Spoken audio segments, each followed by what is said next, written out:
Many years ago, there was a newcomer to the town, a school teacher by the name of Ichabod Crane, who was listening to stories told by Dutch wives.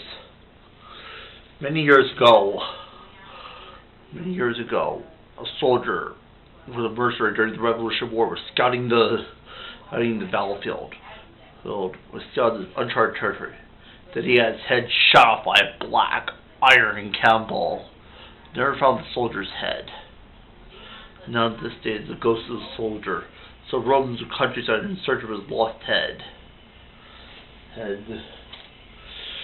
That is the ghost of the headless horseman that roams the countryside.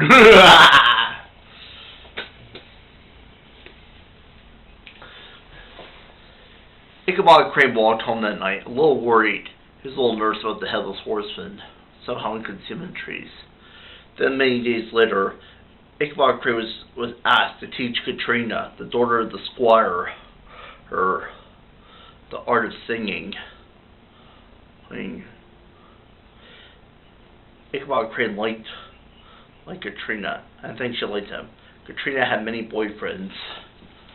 Unfortunately, one of her boyfriends was a man named Brom Bones. Ichabod Crane and Brom Bones were alike in different many ways. Brom Bones could not read or write, but Ichabod could. But Brom Bones could ride a horse very well, but Ichabod was just learning. Brom Bones was making up many stories, but Ichabod was very shy. Of course, they had some squabbles and some issues, but it was hard. Ichabod Crane had an advantage, though. He would see Katrina regularly, wanted to give her singing lessons, and taught her. It was a little later when Ichabod Crane was invited to a party. Ichabod Crane ran home, listened to the stories, fixed his hair, a neat, dignified ride, found an old working horse named Gunpowder.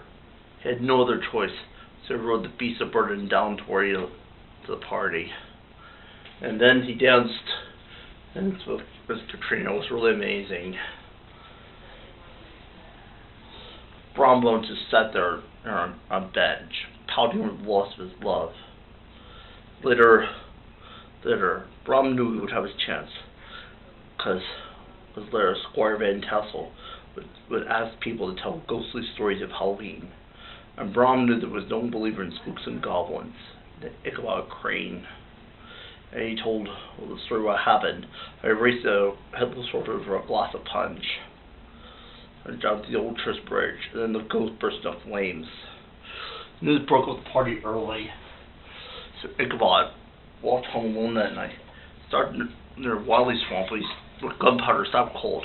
He would not move even with a hard whack of the switch. Then he saw what looked like another rider riding a black horse. Ichabod Crane ran for his life. The rider was riding a black horse.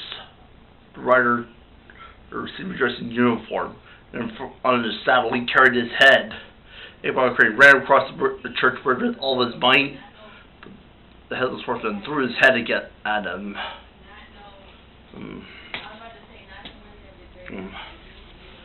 Ichabod Crane was later missing from Sleepy Hollow. Next day at the bridge, Ichabod's hat was found. Close beside it, a shattered pumpkin. There was no trace of the schoolmaster. It wasn't long after Ichabod Crane and Katrina were soon married. It was really amazing. All women rejoiced. Never anyone mentioned the story of the headless, and Brom Bones just laughed out loud. And everything was back to normal. Until one night, Brom Bones met the real headless horseman.